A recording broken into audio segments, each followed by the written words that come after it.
maisha yako ukimwona fulani mtoto wake amemharibikia, usiwahi kuzungumzia kwa ubaya, tena kwa kukejeli. Kwa sababu ukifanya hivyo, wewe wajialikia shida na tabu katika maisha yako. Si maneno yangu wallahi si maneno yangu afwan. Maneno ya al-Mustafa sallallahu alayhi wasallam. Asemaje Rasulullah sallallahu alayhi wasallam? La tushmit bi akhik fayuafihi Allahu wa yabtalik. Wallahi maneno mazito. La tushmit bi akhik, usimfanyie shamata na kumkejeli na kufurahia yaliyomfikia mwenzako, kwani Allah ni mweza na atafanya hivi. Atafanya lipi Mwenyezi Mungu?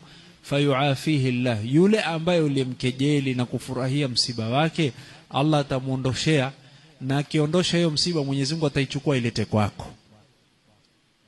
Hasa kwa nini kwa lugha ya Kiingereza tunasema why you inviting problems in your life? Kwa nini wajialikia shida katika maisha yako? Kwa nini waalika shida katika maisha yako? Na katika njia kubwa kujialikia shida ni wewe kuanika wengine.